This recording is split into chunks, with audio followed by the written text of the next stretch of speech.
I've been. Dreams are seeds we plant, my friend. Dusty boots, but a heart of gold. Your story's waiting to be told. Inventive journey, here we go. Through highs and lows, we let it flow. Startups rising, small but shine. Your time is now, your stars align.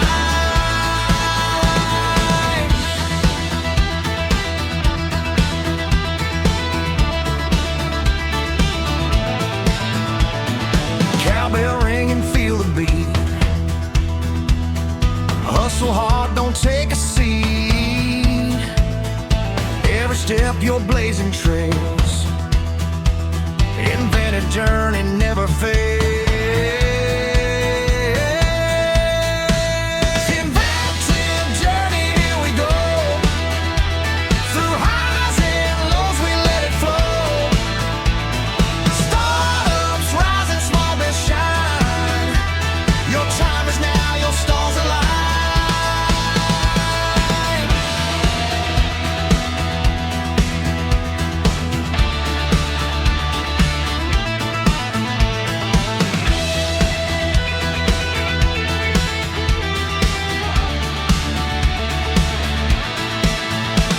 Inventive journey, here we go. Through highs and lows, we let it flow. Startups rising, small but shine. Your time is now, your stars align. Inventive journey, here we go. Through highs and lows, we let it flow. Startups rising, small but shine. Your time is now, your stars align.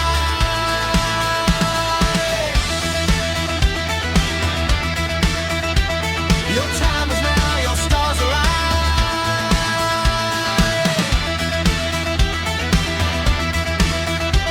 Your time is now, your stars align.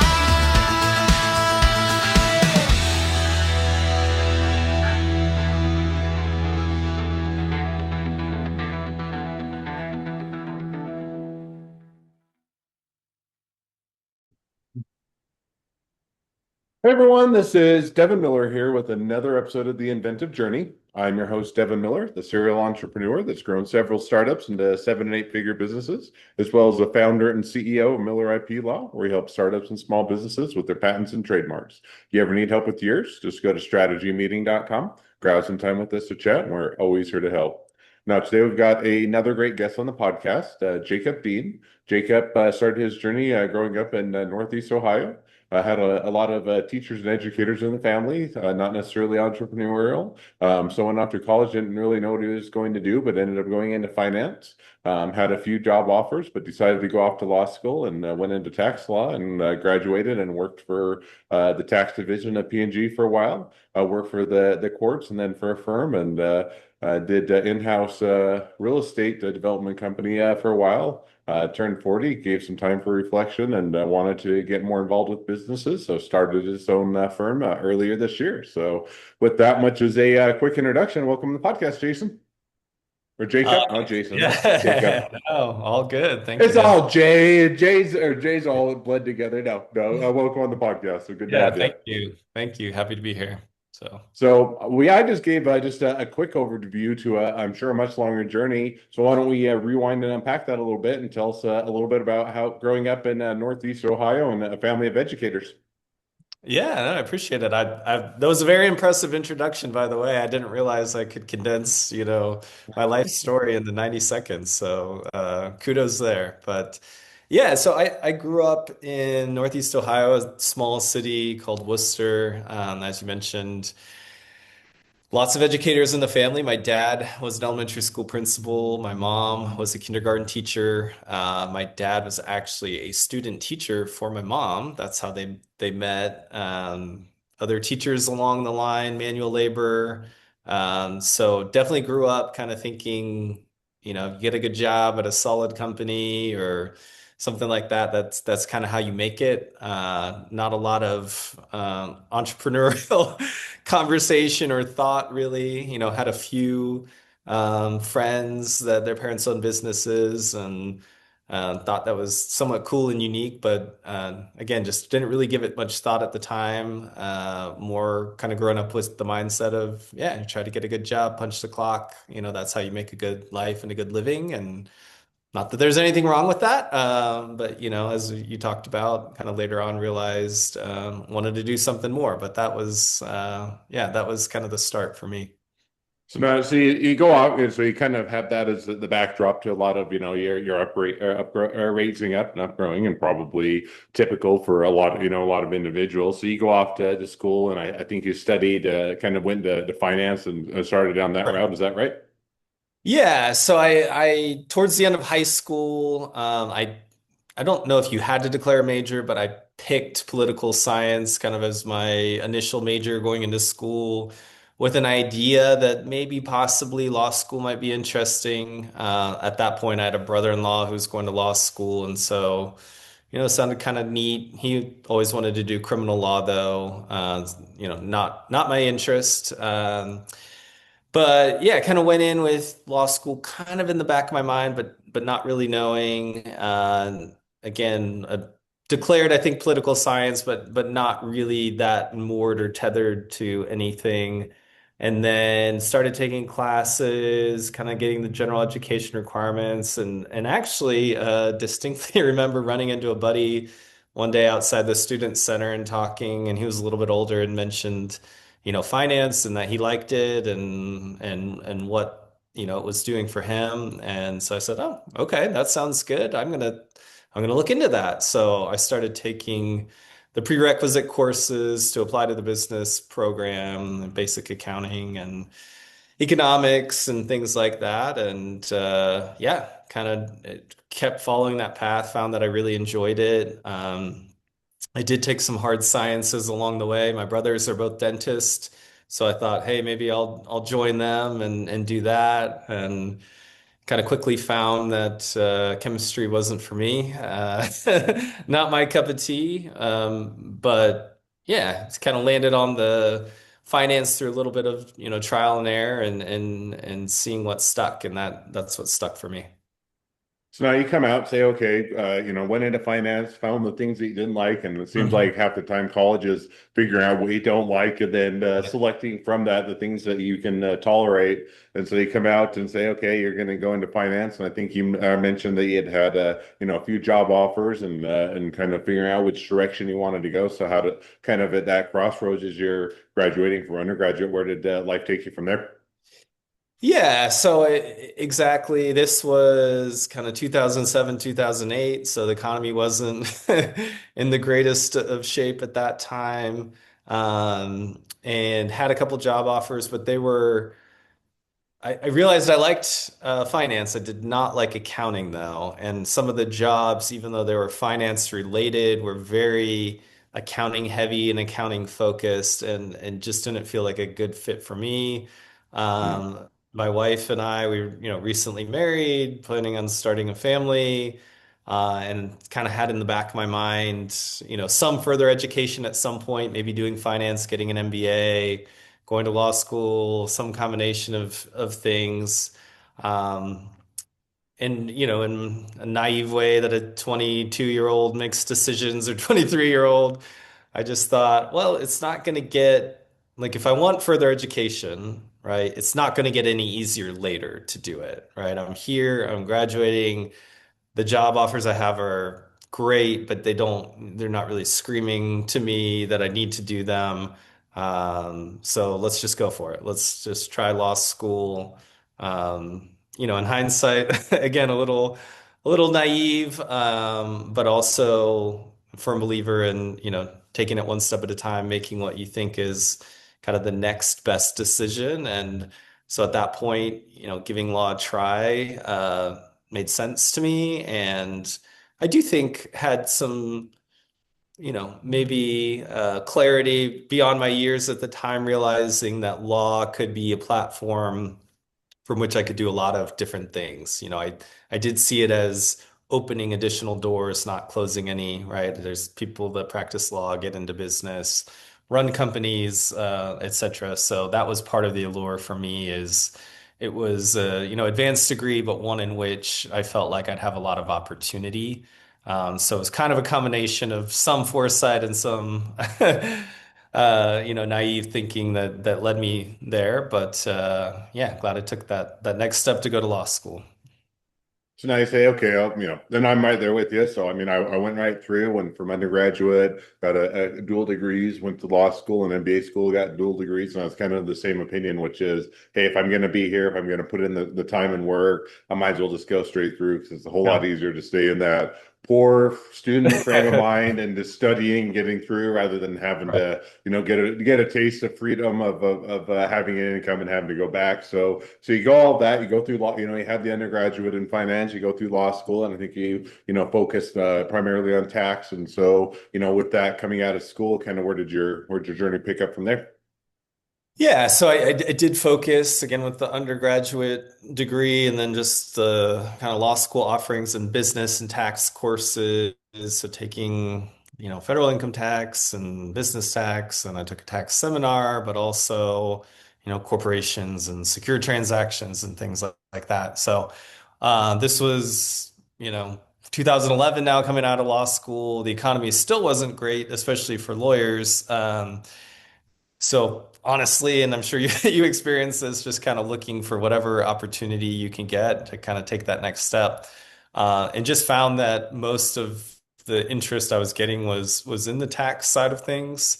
So I had interviewed, got a connection from a tax professor at my law school, which I appreciate, and said, "Hey, P&G is hiring."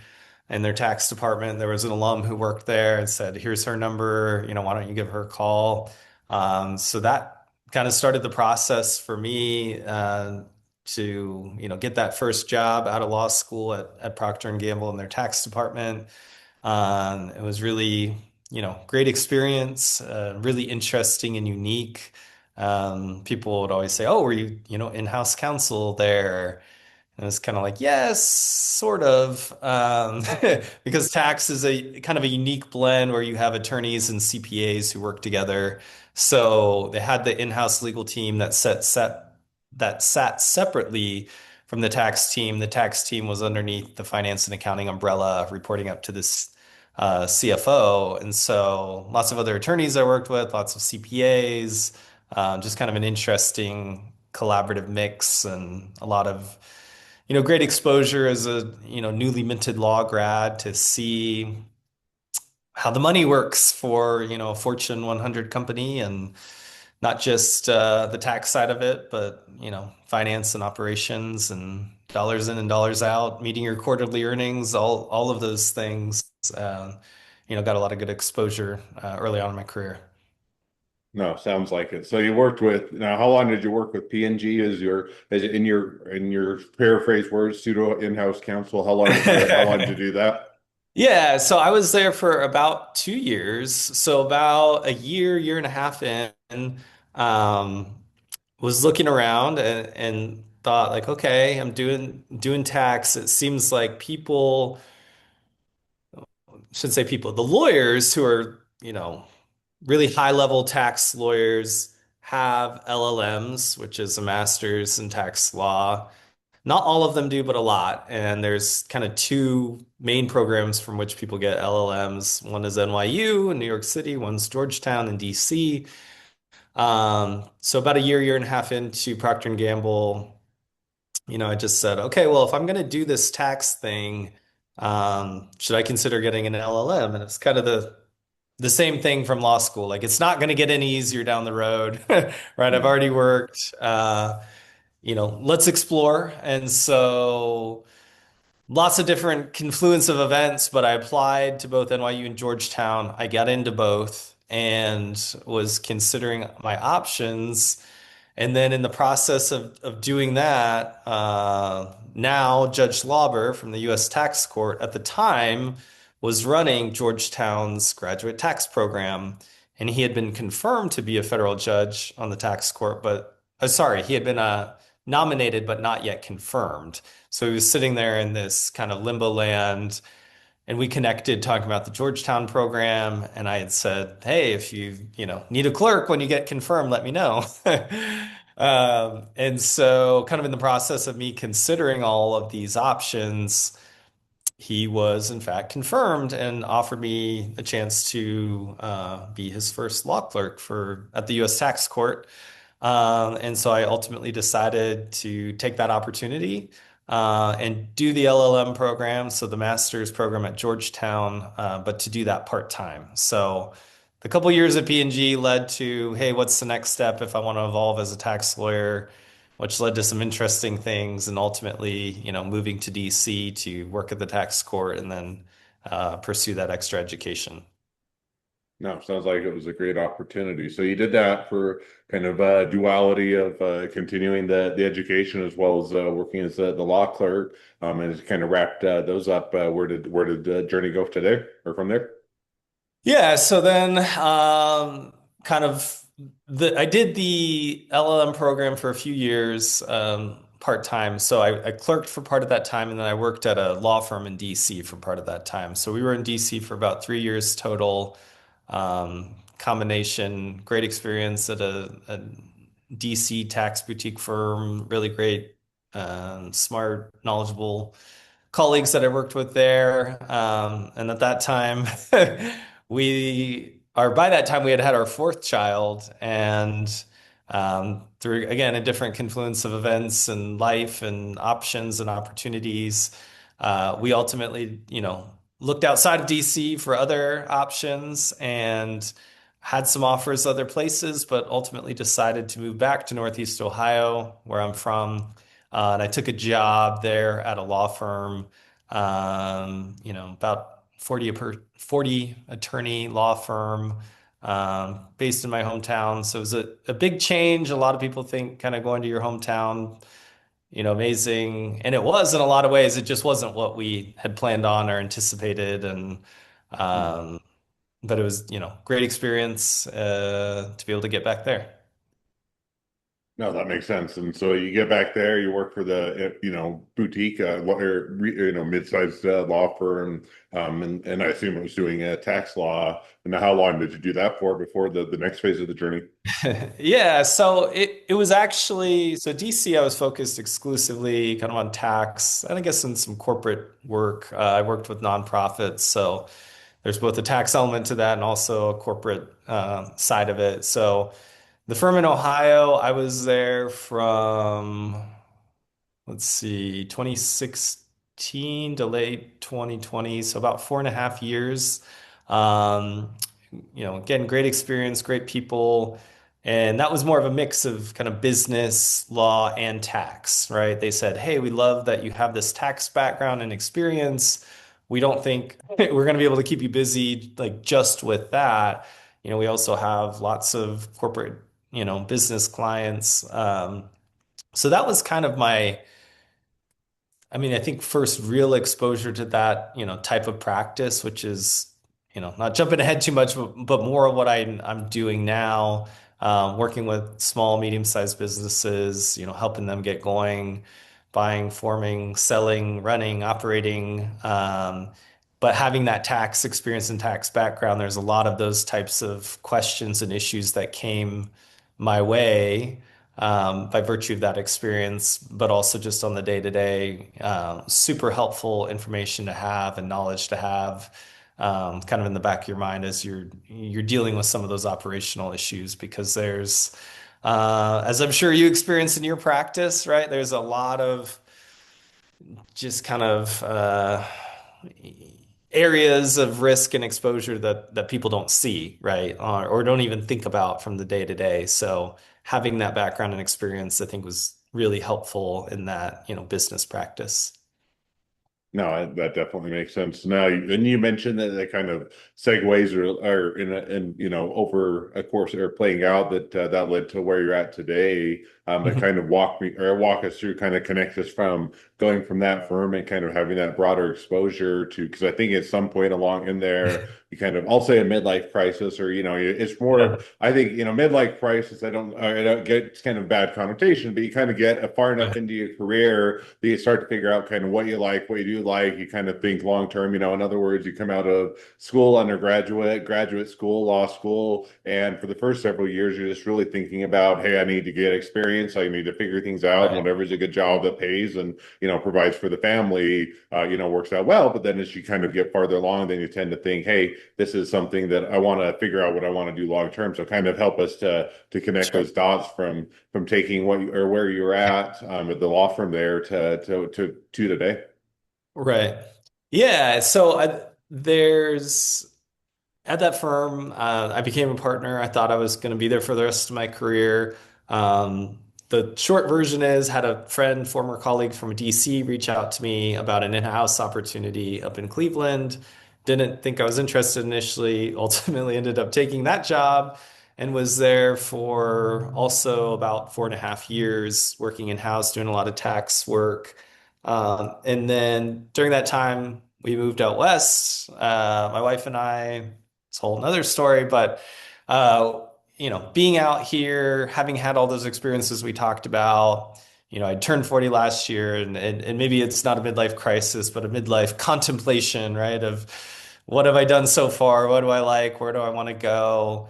It just kind of hit me that loved all the experience I had, grateful for all of it, grateful for all the wonderful people I worked with along the way, and spending a lot of time helping other people run a business and telling them what to do and advising them. And that's the thing. Some lawyers like the law, right? And that's it, right? And I found that, hey, I like the law and I'm glad I know it. And the running the business side of it is what really excites me, right? Like I want to give people sound legal advice and I'm very interested in operationally how they're structured and growing and what they're trying to do. And so, yeah, I reached a point where I was like, I'm not getting any younger. I don't feel so old that I can't pivot or make a change, but I also feel seasoned enough that I have the experience to actually like make a go of this. And, my wife was very supportive, other people around me as I started to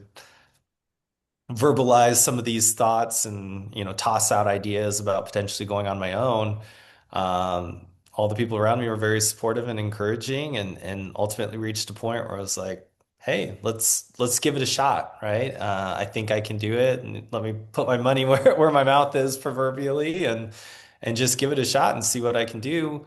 So I resigned from that job kind of early this year, took some time off in between that job and getting my own firm going. And then in March of this year, sat down and said, let's figure it out. Right. So again, tried to start to implement a lot of those practices and directions that I'd given lots of other people throughout my career for myself in terms of figuring out a structure and how I want to operate and trying to get clients and start to generate some revenue.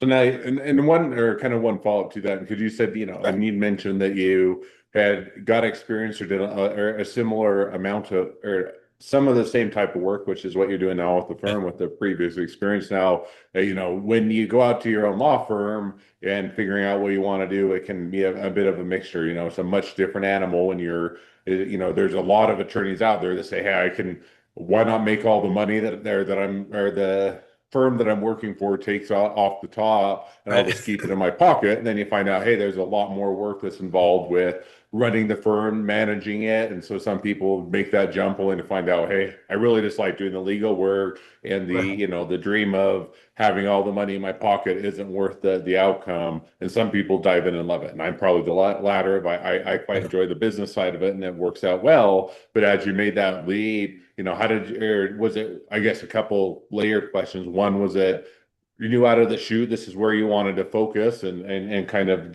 or as you jumped into it, did you find that you loved it, or was it a mistake that you wish you could reel back or turn back time, or too early to tell? Yeah, so to answer the second question first, definitely not a mistake. I haven't I think I can honestly say I don't think I've doubted that for a second that I made the right decision. I really enjoyed it. It's been different in some ways than I thought, right? I think we all kind of experience benefits and challenges that are different than you anticipate, and some that are the same. And part of I think my mentality going into it as well was that, hey, even if it doesn't work out, right? Or I ultimately decide to do something else, it's still going to be a good experience, right? Like I've tried to have that kind of approach to life is like it's not wasted time or effort or money. So I definitely don't regret it in any fashion, and it's been really good. And just your question about making that leap in general. Yeah, I'm definitely in that that latter camp like you. It's what I thought proved to be true, that I am very interested in the business side of things, and that's kind of what excites me and keeps me going. And again, I like doing legal work and helping clients and providing value. Um, but it's the business side and growing a business and trying to figure out what to do and what levers to pull and when. That's really kind of fun. And again, for me, I feel like kind of testing yourself in I don't want to say testing, maybe stretching yourself, testing yourself in a different way. And what I've told a lot of people is, um, a traditional law firm, at least from my experience, others could have different experience, the way they grow is very kind of slow, deliberate, wait until you're bursting at the seams and then hire, right? And I've worked with a lot of startups and tech companies that are the other end of the spectrum, right? That are hire, hire, hire, grow, grow, grow, lose money. Hopefully we'll make money at some point in time, right? And I'm trying to live like somewhere in between. I'm viewing it as, I have a business and the service I'm providing is legal services, right? And I want to run it like a business and think like a business and be strategic as opposed to, again, a lot of attorneys, and not meaning to disparage any of them, who I think view it as, again, I'm a lawyer and that's what I do, and the business is kind of ancillary to that or a necessary evil or something we have to think about.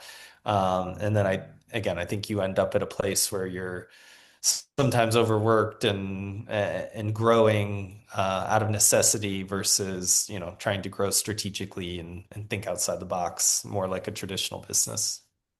Yeah, no, and I think that, or to your point, I've met plenty of lawyers that kind of say, it's almost the business side is one where it, takes away from the practice of law, or, Right. it devalues it, or, it's almost beneath them. And yet, that's in a reality, the lawyers who are successful are the ones that figure out that doing the practice of law or doing the legal work is only a small portion of being a good attorney, and managing and generating clients, running the business and reaching them and cultivating them is a significant part as well. So definitely makes sense with your experience there. So well, we've now as we have reached kind of the present day of your journey and kind of catching up to where you're at today, always a great time to transition to the two questions I always like to ask towards the end of each episode. So the first question I'd like to ask is, along your journey, what was the worst business decision you ever made? And what'd you learn from it?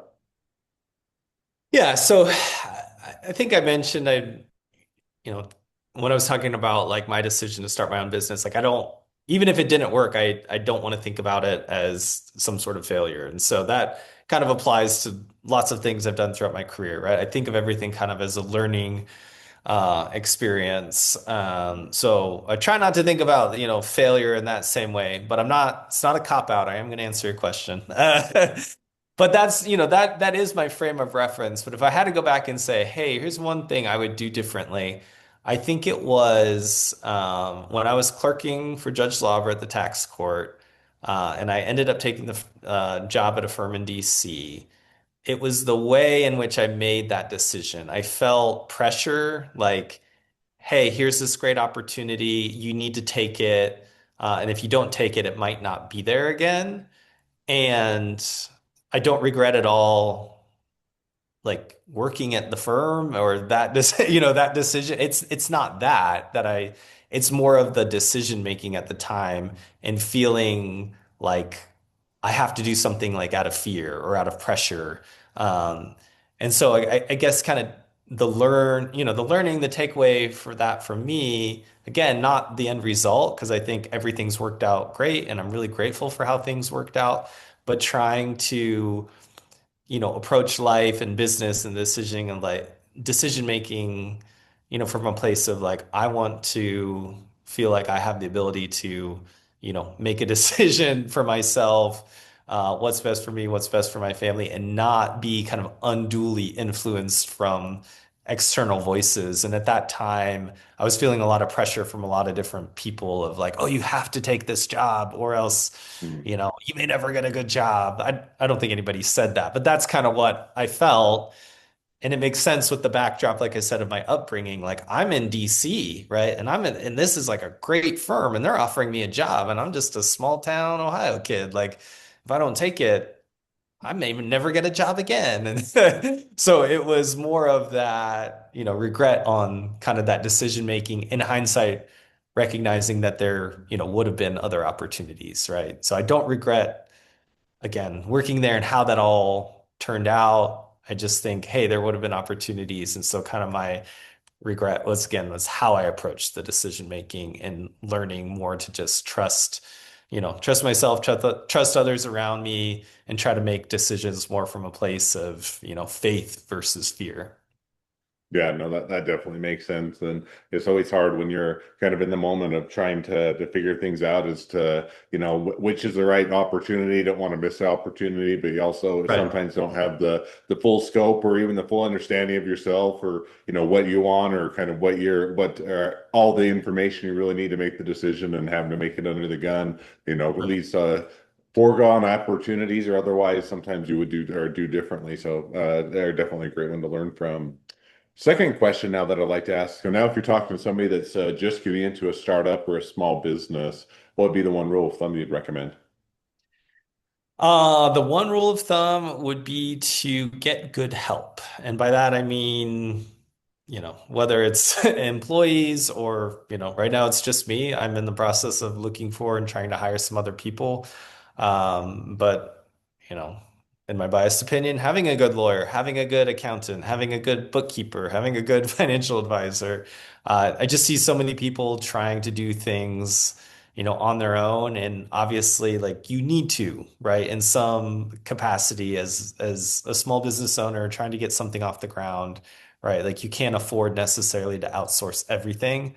But I see people who aren't willing to open up at all, right? And aren't willing to like make those investments and those decisions. And I think it really hinders their ability to grow and, makes things painful. So not advocating, unwise spending or, going to huge amounts of debt to, assemble the dream team. But I think as you're getting going, not being afraid to pick up the phone and call somebody and get some good advice as you go, on the way, whether it's legal structure, intellectual property. Again, I think accounting and bookkeeping is a big one that is easy for people to get sideways on, like really quickly. Banking, insurance, right? You have all these different elements where I think some of them, like banking and insurance, might be easier because of the way people are compensated, right? There's not like an additional necessarily cost, as the client, right, to go open a banking account or, have an insurance product, since those people are compensated, more indirectly. I think when you have to pay somebody directly, again, lawyers, accountants, it's a little harder to swallow.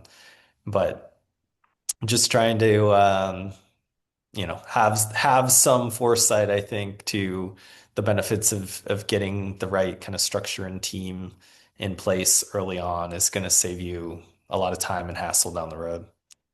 Yeah, no, definitely. I think it's a great piece of advice and a great rule of thumb. So Well, awesome. Well, now as we do wrap up towards the end of the episode, if people want to reach out to you, they want to be a customer, they want to be a client, they want to be an employee, they want to be an investor, they want to be your next best friend, any or all of the above, what's the best way to reach out to you, contact you, find out more?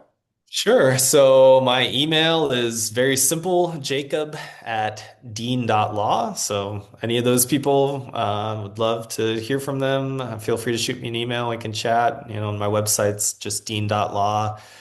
In the process of updating that over the next few weeks, and that will change, but that has, additional information with phone numbers and locations and all that stuff. But emailing is probably the quickest, most direct route.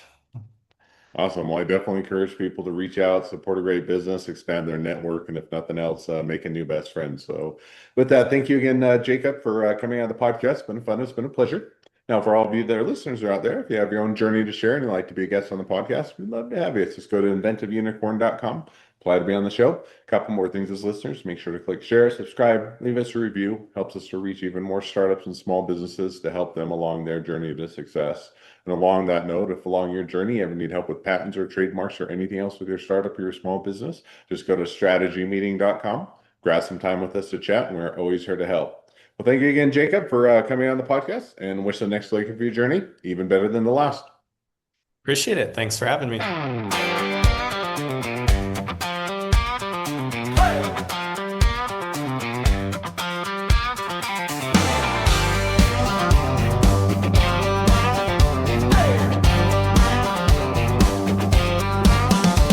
The road ain't straight, it's got a bend. Dreams of seeds we plant, my friend. Dusty boots, but a heart of gold. Your story's waiting to be told. Inventive journey, here we go. Through highs and lows, we let it flow. The startups rising, small be shine. Your time is now, your stars align.